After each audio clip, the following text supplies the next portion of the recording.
Hi everyone.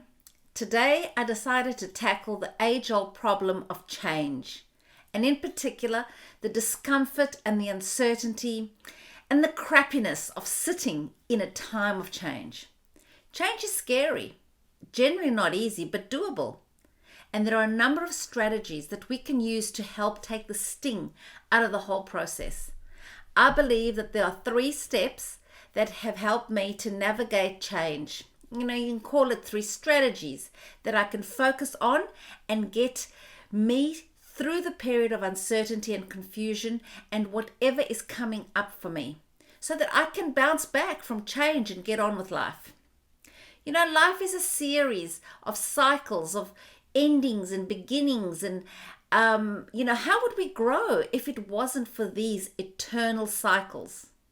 Last year, I left my 30-year career in a corporate pharmaceutical industry to write a book and start my own company. This was a big change for me. In turn, this created a whole cycle of change for my colleagues who I left behind, and they now have gone through their own cycles of endings and beginnings. I can only speak for myself. The personal angst that I have gone through to get my voice out there on social media has been huge for me. I look at the big names on social media like Mel Robbins, love Mel, and there are so many other speakers that I admire and subscribe to. They speak so effortlessly and from the heart and with so much passion. And I have so much I want to share, but it has taken me a couple of months to get the courage to start this YouTube channel. All the old fears just ready to pop up. Was I going to be good enough? I guess there were even fears that I didn't even name, just procrastinated. Change is probably the one constant in life, apart from breathing. We all know that change is inevitable, and yet most of us hate it. We hate the prospect of change. We hate sitting in it. We hate having to navigate ourselves through it. And some of us hate it more than others. Personally, I've never hated courage, and at times I feel that I even welcome it. But it doesn't stop me from experiencing all the messiness of going through a change cycle. I know there are many people who dread it and will do anything to resist it. Even for people like me who generally embrace change, it does bring some angst and sometimes even fear. Most people feel some level of discomfort, and it all depends how long we allow ourselves to sit in that discomfort. It also depends on whether we are triggered by the situation and how much baggage we're actually carrying about it.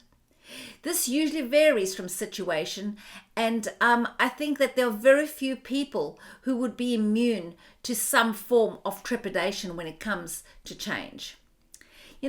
Change is a constant in our lives, and from the small adjustments to the major transitions, change is the one thing we can always count on. And yet many of us, change can be unsettling, even frightening. We often resist it, clinging to familiarity and routine. But what if we shifted our perspective? What if we viewed change not as something to be feared, but as an opportunity for growth and self-discovery? For a moment, right now, I invite you to consider how you handle change in your life. Can you think of a situation where you struggled to let go of a relationship or a job? Think back to the emotions that held you in that place, in that no man's land between what was and where you are now. Or you may still be in this situation, knowing that there's an ending and not sure of the beginning of the next phase. What emotions can you identify right now in this moment?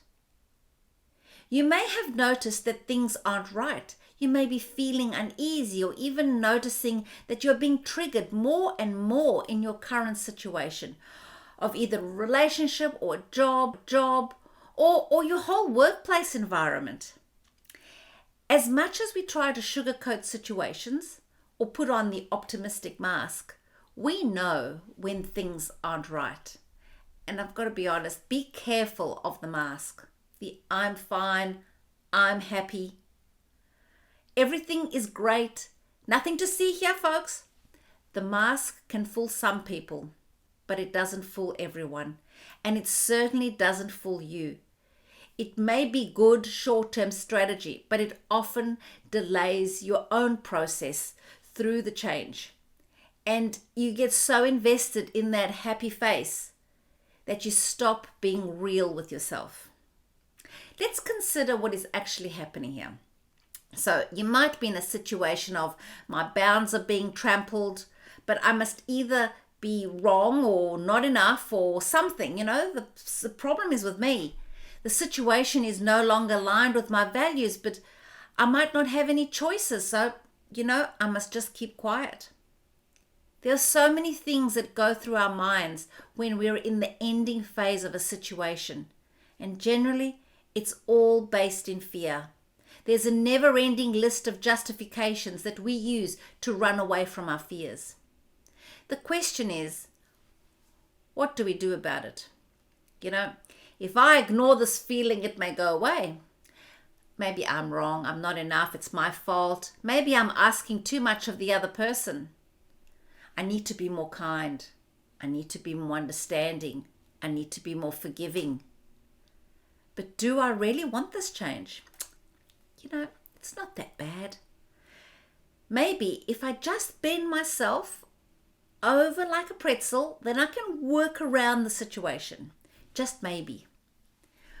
We may not even be comfortable with where we are, but it's easier to justify what is than to face the fear of the unknown.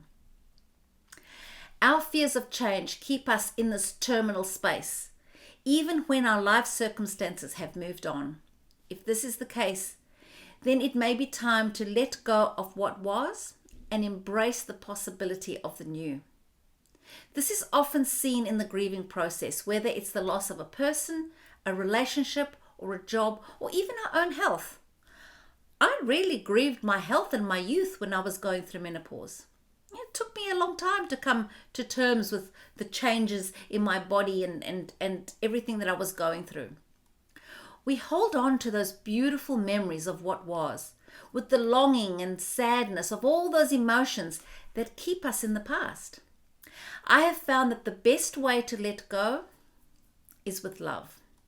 Love keeps the beautiful memories in the heart forever. And then we're free to let go of all the other emotions. When sadness comes in, we can practice to replace that with love.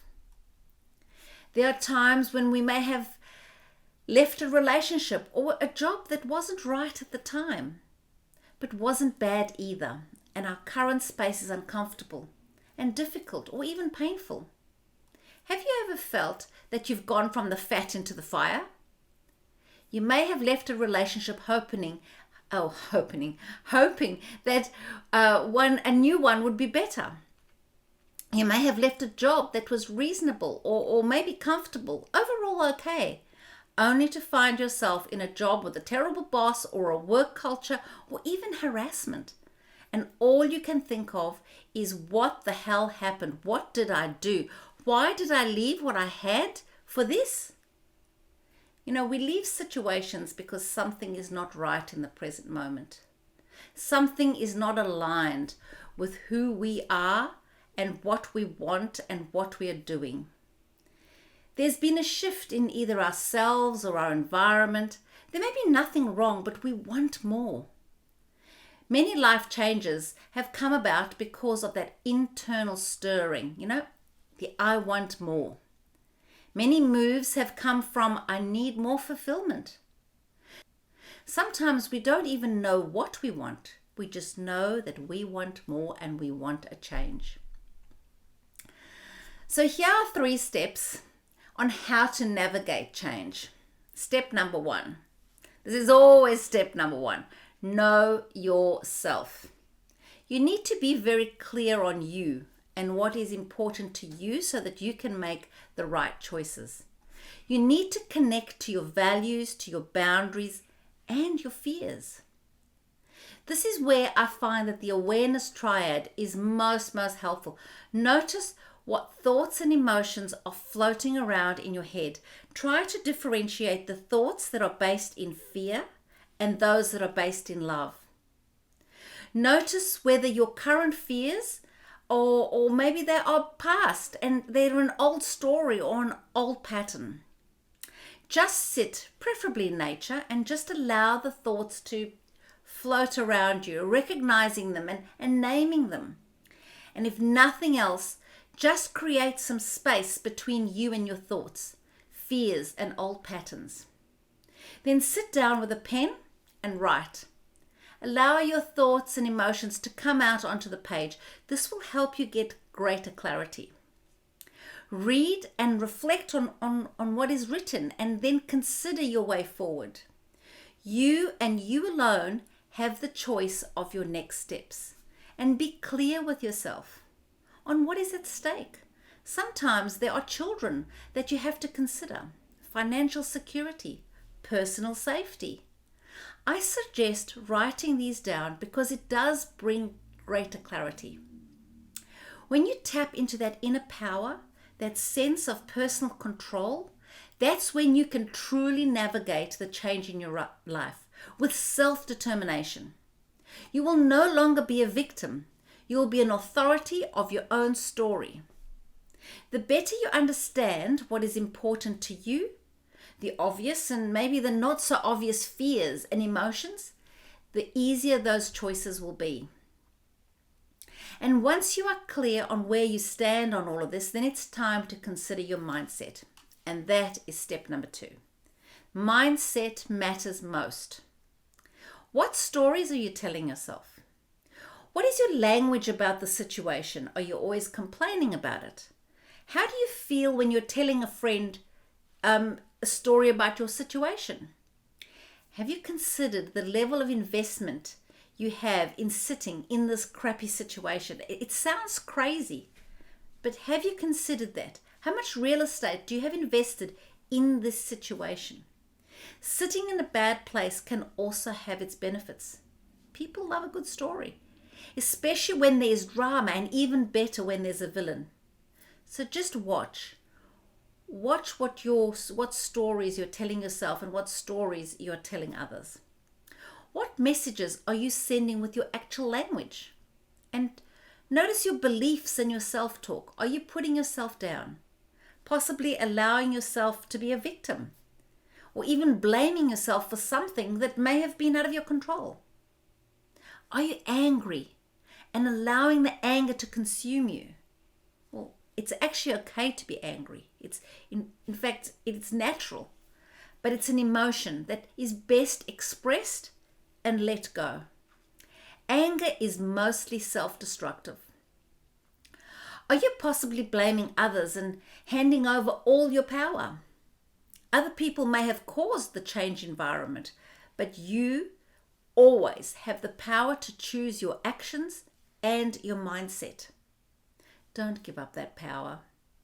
You and only you own your actions.